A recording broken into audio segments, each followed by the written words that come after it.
nọ anh nhau rồng thằng nó quý trộm lòng xua lăng xua tù rồng xuyên đầu nhất trong lúc sửa chơi nhông nu nọ là cô chẳng ca tao mà chạy mờ nhông ui giờ có là một thả thời đa năng sẽ siêu ở bể bể để bể tầm nông thì số nu thia mà tao lại ở bên nu là một nọ giờ cú chỉ một lúc sửa hậu ui giờ là một thả thời đa năng sẽ siêu ở để bể tầm nôngแต่สิชัวเจียเจลินุนอโมนามากุยตะกาละหมดท่าจวนจัวตะเปตอมน้องนี่ส่วนนู้นหลายเที่ยเอ้ยนอกูท้อเจอกูจะเนี่ยจะเจลำได้จะพงจะยือจะตัวเชียเลยจะยอกูเอ้ยเปเอาจูเมเชียนเดลำได้กูก่อมน้องยัลิจานอเทนไอจอมน้องเสดาเอ้ยยัลิจาว่ากูไม่จะละหมดท่ายัเจ้านู่นนอละกูเจอมุลุนไปหายตียัเต้าใจหมดดามันกูจะรัดเจ้าเทจอนชัยที่เชเทลเจจอมน้องกังเกาอีจอมน้องเสดาmà trở nhớ lại bờ thảo ôn đã mà cũng chẳng mấy lú giò mà ta trả lú giò nó giờ mua lên đời xa gì tàu gì nâng nhất là họ lại thia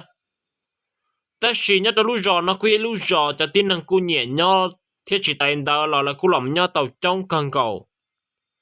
mà nhất là lú giò họ mà là cô chẳng mấy tùy giờ mà nhớ lại tùy giờ nó mà quy tùy giờ mong thọ mà nhớ lại tùy giờ nó mà quy tùy giờ của tứ lầu là thiết đó ta trả nuôi nhiều giờ mua lên đời xa gì tàu xongแต่สิมันยัลิเถาอู้เต้นเต้จีละถากังกือเจียเจละโมให้ตีนยัลิจอเราลินดาละโมมายาเถาเตียนในตัวละนั่นมันกูเนี่ยเนี้ยว่าดาวชื่อเลยอ่ะว่าดาวปนจงจอกกะละย่อรอว่ารอเจมันยัดจะสมัยเถาดาวมันละกูเนี่ยตัวละโมลินนอนเนอที่จีตะเลนดาวซื้อละกูตัวมันละกูที่จีมัวจืดเล่ก็จะจงในเป๊ะสมัยเนี่ยนอเทียมันละกูย่อจะเลยม้วนนอจะชอบตัวเนี่ยหนังจะเลยได้จูจะเป๊ะซื้อ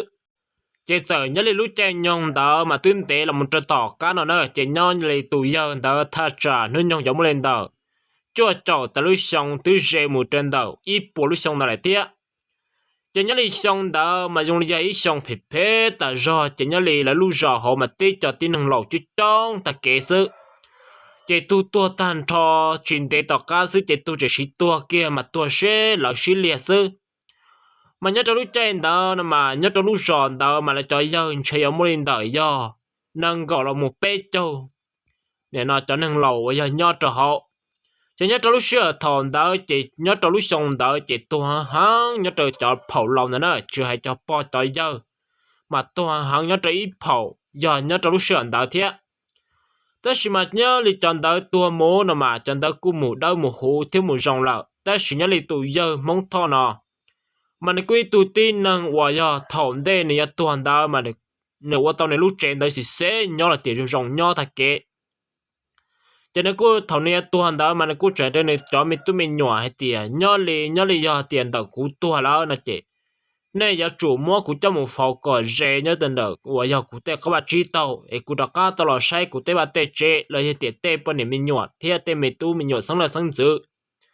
hay là từ mua của cho một trọt đê rồi quần gì khó tư là chị của chỉ cả một chị trời sai thì nhớ lúc chưa hầm đó là chuyện chơi là hay sự là do tụi dân đó là thà sự chuyện nhà chúng mua đã chỉ nhà chúng mua đa một linh đạo thiết chỉ nhớ chuyện để tỏ ca nó kia sự thà trả chơi giờ chơi linh đạo ít lúc tỏ linh đạo số chị tụi giờ nó cũng chẳng tàu mò thành thà tí mệt bia sứ chịu li trả từ giờ nó cũng chuyển tiền nó từ giờ li chỉ nhớ li nôn đó mà lúc này nôn ta tỏ tàu liệp li ta tỏ pin chơi cái lên đó chỉ nhớ trong lúc xí hờn đó chỉ ta tỏ số số ta cho chỉ từ giờ nó trở hay cho tụi này mới tu hay tiền mới tu có cho giờ cho mù để nó để trả nó ít bia có số có giờ sẽ trả nó có giờ li chỉ nhớ li tụ tu đó mà tu mua li ít tu mình nhỏ là nè tu mua bao này mình nhỏ chỉ tu mua li ít tu mình nhỏ lên đó thế chỉ tu này tu đó chỉ mua giờ cho mà là một tua để chán tu nhớ trên đầu nó chỉ lấy cho nhiều khó cho tu chân đó nó nhiều không nó to cho cái đời giàu cái sư chỉ ta tỏ luôn luôn đó ta tỏ trả cú ta kể chỉ là vô đây tu yên đó vào lo là chỉ tu yên nó chỉ lấy tàu tua thế tàu ta chỉ nâng lại hai tỷ lô chỉ là cô chẳng là muốn ta đang đào qua mà nhớ lại tụi giờ nó quy tụi giờ sẽ lọt thế sẽ rồng chỉ là cô chẳng muốn ở đâu ở con đến té ta do mà nhớ lại thòng đó mà là ít tu tí năng lầu giờ ít tu rồng năng nó mà là gia chủ muốn ở trên đời xa gì nô mà tí tu này lư cả sẽ lọt là những chủ kia nhất trong hậu chế nữa của lư màn đòi gì sự mà nhớ trong lúc trên đó mà lời hệ tiền giống một cứ bỏ chơi tất là lời tiền tên này tên gì mà là cứ thế lời thế này nên nó hoàn cao nông chạy lọ thì chủ nhỏ rõ thế nhỏ to có đây mà thế là chỉ nhỏ thế cho càng chuồn đùa đó là còn đây mà thế là chỉ nhỏ cho là cô tao muốn tiền đến đây thì hay là thế nào là cô tao muốn tiền đấy lên đó cho nhớ trong lúc sử hận đó chịu lý trả để nó là mua đó khuyên tới ta chỉ là chỉ mua cho một bỏ chơi thế tất nhiên mà tên này tên gì là tiền tên cái tên đang trả là mà là cũng chỉ bỏ rong trò chơi trên đấy sát tọt chơi mà nhớ đi thầu đều giờ này ta chỉ năng đó mà này cũng tao trên này tuổi tiền giờ tiền ta cũng là này chị nên mua cũng cho là một trò chơi trên đấy nó sợ mà là cũng ở nhớ đi tụi dân là cũng tao tệ cái tuổi tiền cũng nhiệt thật trên đấy nó nữa ấy giờ tiền cho thầu ta cũng này chỉ nên mua cũng trò chơi được khó nói chỉ cũng thi tao là một trò ba trò chơi thế là một sai ba sai chơi chỉ nhớ trong lúc trên đó chịu đi trả bây giờ cứ tin năng trả đó cũng chẳng hay tiền uli nó còn nó mà không có dễ được bê thòng lợ mà tê cái tin năng lầu là giờ tên này tê gì tê bỏ tên giờ lời tua mà bê thì chúng mới ít tua thì giờ cho nó trò dễ nhớ trò bê lưu rõ nó chỉ bê một trò một trò dễ nhớ trò lưu tiệt bồn ra chỉ giờ nó chỉ bê một tụi giờ nó cho một trò nhớ được bồn đã tiệt thiệt chỉ nhớ trong lúc xưa thầu nó chỉ ô là thế lì tàu sẽ thả chỉ tụi này tu trời tiệt ô vô li non chè giờ chỉ bỏ rong quá mà nhớ lịch thằng đều ya cũng chỉ ta chỉ năng cho xe lên đó nè mà cũng chỉ tàu tệ thì có một trò là khó nó mà dễ khó cho ya cũng chỉ nhẹ cân gạo lịch thế nọ cái xe này bỏ trong lịch trả tất nhiên mà bên này phong dư là thì bên này cứ tin năng trả mà là cũng chẳng suy thả cho cần tiền khó này có chỉ tên lâu là hại sự tất nhiên mà phần nó đầu tiên mà tao bây giờ muốn cho một trò nhớ được bồn trả nữa mà bây giờ vì đó khó để bé tên này tên tì là một trò tên bỏ công việc công là mà bé tên chúng mấy tu giờ cho là một trò dễ nhớ đầu rõ nó mà nhớ đầu bé lúc rõ nó mà nhưng vậy lúc rõ lọ thế đã ta chỉ tên cho nèo à để tay trầu là do tên cho nèo sẽ chỉ lọ sự vậy bé chủ cho một trò bé cho chính năng mà cũng chỉ lo từ ta chỉ nhớ lên đại tên mình tụi mình nhỏ để tên bỏ nền đó trả tu rong cho nên cú rong thiết trả tu phê nó chỉ nên cú qua phê thì nếu cú ở liu li nọ chờ chỉ tới mảng chờ tọt cá thì tên mình tụi mình nhỏ là thì họ tên bọn này là dân chạy thế là dân trắng cho nên cú chẳng sĩ thả lên nọ chỉ là tụi này tu này ít lần họ là cậu lúc khẩn đầu chỉ tụi này tu chỉ để ao lên này hải sơ là những tàu vì đó khỏi tiền thốn đây mà cũng chỉ những hải lên cho cú ta chỉ nêu đi trả là cái liệt chỉ nhớ cho lúc xưa hờn đó chỉ ta tỏ bu nô là dân mua cứ cho một bó tre chỉ nhớ trong lúc trên đó chỉ bên này mua cứ trong bỏ chơi chịu chả bên này mua cứ một số人đã hạ suy chỉ chỉ bông đã chỉ tết tụ nhiều lư cả màn trò gì thế này họ có lư mà bông thì tàu xứ mà chút chút phê chỉ nhớ là tên mình tụi mình nhỏ thế tên này tên gì là tên tụi nhà xem mẹ chỉ là giờ chủ nhau học chế tư dự xứ mà lại như chỉ cả tàu tụi một số này nó vì đó khó tiền này chút chút phê thế này lư tại do mà nhớ lý tụ cứ là chỉ cho nên là cả đế họ cho vấn đề đế sư mà thì tụi này lư cả chữ phê là chỉ nhớ trong sự thằng đấy chỉ chỗ bông lên ra thế rồi chỉ là cho cá mua khởi cho là một trò để sâu chỉ là tiền bao đi trả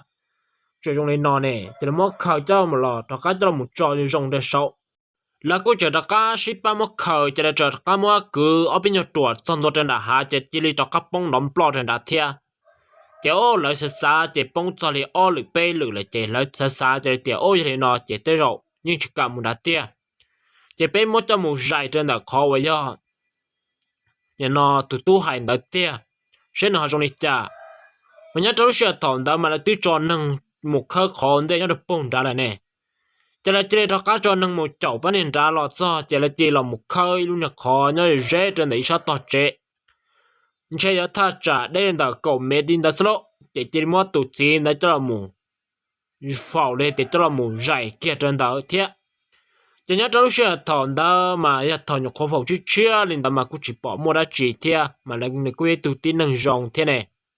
chỉ cũng chỉ mua ra chỉ thế chỉ tên này tên gì là một tên cứ tên là cũng sao thì giờ chỉ mua ra chỉ thếแต่สิมาจ่า用嚟กู้ยอนเดลำจะตอกก้านอนดาว简切要他จ่ายาลินดา一路里林达的呢，都否林达林的一路里林达。chỉ lấy chả gì chỉ lấy thằng đó lò nó chỉ lấy bỏ bọn trong lò xì giờ chỉ lấy bỏ này đã tua một tết thọ có một liều một tết lọ cho lì chỉ có chụp bỏ sợi tí tụi này đâu bầu trên trồng nhất trên đảo niên già thế họ tết thọ nó mà nhớ chủ lon đèn sợi tí tụi này đâu bầu nhất trên béo nó khó trồng chế nọ chỉ béo quá đa linh thọ là một tết tu tên nha tết tu tên xài chỉ béo là một nhớ trâu chỉ họ nhớ lên tết xài mà là uốn nâng chỉ là tự ta đó tết gì mà nhớ lên để cho nên tu chỉ cú chẳng nhớ trâu luôn nè trẻ hậu chỉ nhớ trâu nè trẻ hậu nè mà tụi nè lại nè chỉ nó phi ngon quá lọ này ít mà nó mà chủ lọ tao lại ít ở lửa mà ông mà tỏ trâu gì họ ông mà tỏ chúa cần sự chỉ nhớ trâu sữa ở trên nhông thầu nó lo chỉ là cú chẳng thành trái ta kể chỉ là cho nên tu cho nên nha nó mà phi ngon quá lọ này mà tết thầu mà phi bỏ là có tài địa chèo cha tụi này tôi hay tụi này nhang cái sợ lọ sâu trên tỏ ta chỉ sợ thế tụi này dùng để trả trời ế tới tụi này nặng họ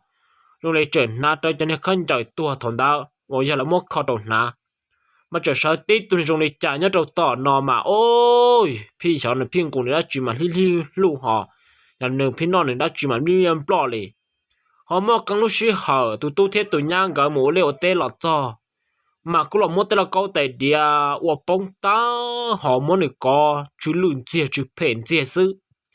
chỉ nhất trong sự tàu nó chịu uốn nó chỉ tụi này tu thế tụi này nha mà nhau thì tụi này tu hay tụi này nha thế tụi này để nó mới lấy tuần thành giờ là mà là cô chẳng nhau trong lúc trẻ họ chỉ để cho lại là bé nhiều lần thế là bao nhiêu lần để tụi mình nhỏ sức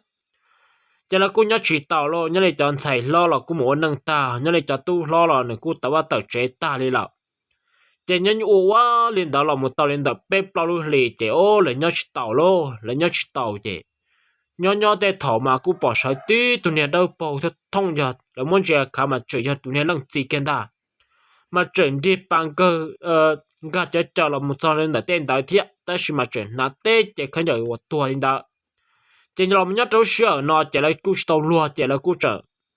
tàu muốn luôn chuyển tới chè chỉ là tham một chúa thế này giờ là chơi đó có một cơn đồng đội chia thêm một chiến chúa cho là một hoa tới lúc chạy chiêu nhớ trâu sa bể to là giờ là cú lòng nhớ trâu bể giờ cú chỉ muốn đã chỉ linh ta ta chỉ nhớ lúc chạy đó mà cái lúc chạy hoa một mua đã to là để mua sưu nhớ trâu hậu là mà phần này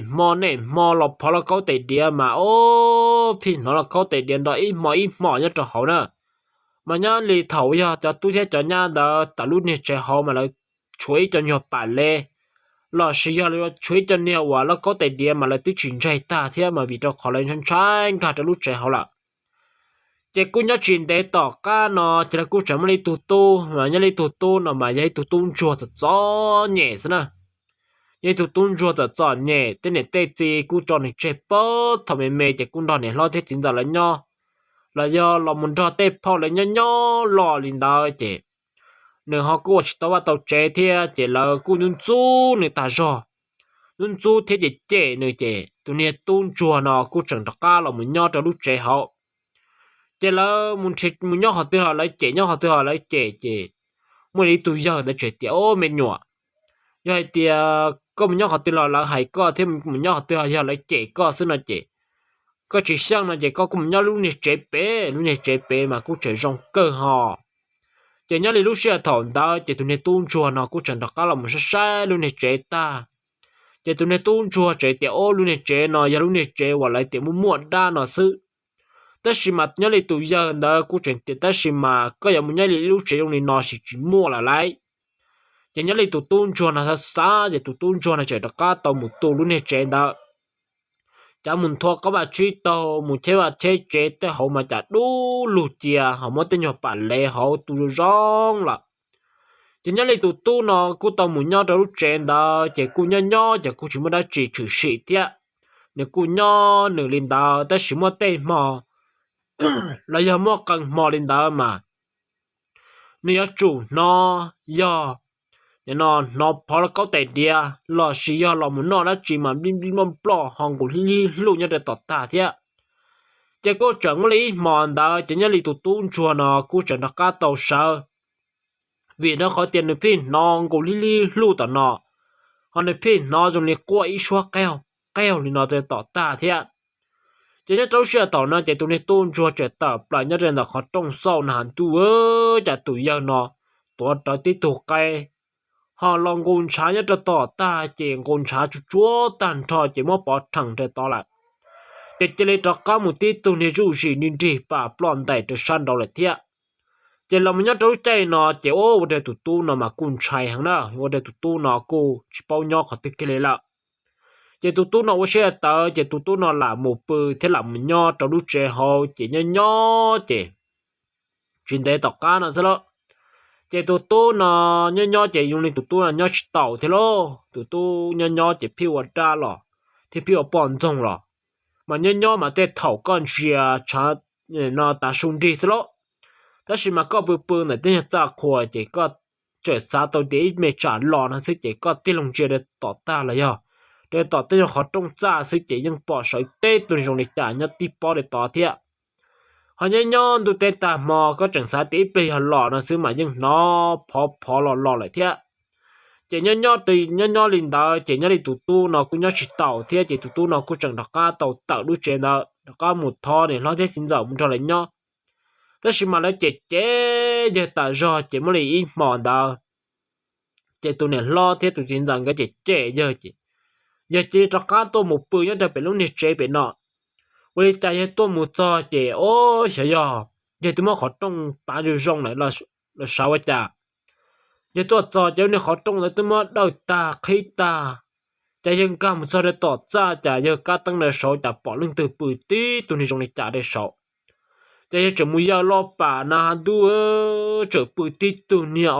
หอติดตัวเนี่ยเขามันจะมาพื้นใหญ่เนี่ยแต่เช้ามาปืนติดตัวนี้ตรงนี้จะมาจ่าตีเรามันเชี่ยเยอะมาจ่าดูลัวเทีย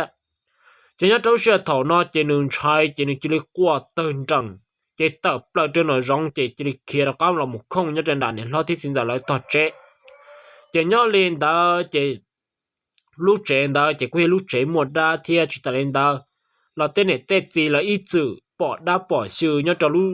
รอได้จะเนี่ยลิตันทอต่อรอได้จะเลยงงกว่าปอดตารอจะเลยต่อรู้เนี่ยรอได้แต่สิมาจะเรากูเชื่อต่อตาเท่านั้นมาเลยจะเลยมัวจะเนี่ยรอต่อรอชัดต่อหน่อยง่ายเหมือนเนี่ยเดินต่อรอชัดต่อละvì đóเขาเต้นเนี่ยเดินต่อรอชัดต่อนอนนะมาอย่างงงกว่าจีเที่ยวงงกว่าปอดเนี่ยลิตุยาได้chỉ nhớ đi tên này tê tê thế cái tên cha chỉ là cũng nhận trái ta rõ chỉ là thế tàu trái thế nhà nó chế và chế mình cho là nhớ từ sát tỏ là chỉ nhớ từ sát tỏ nó chỉ là vật gì tiêu nhập bỏ là trong và do phan nhỏ thế chỉ tên đó là chuột tí luôn nhầm nhở trên đó mà nhớ tí luôn nhở khâu lao nhớ từ sát tỏ lại sự mà nhớ đi lúc xưa nó mà tên này tê tê là một liều một tê lọ mà lên chỉ cá lọ li mà lấy lọ lại chỉ lấy lọ nó gió sư họ chỉ lấy tôi muốn liên một tết lọ đi lên lấy những tôi muốn bỏ kêu hú mà lấy tôi muốn nè mà nhớ lấy thòng ta mà tên này tết gì là lấy một tết mà lấy một con gió sư can thủ trong sư tết thủ thì cho bể tết là họ chỉ ta lên đó cái cuộc thời chỉ sư mà từ mau tôi muốn lại thiệt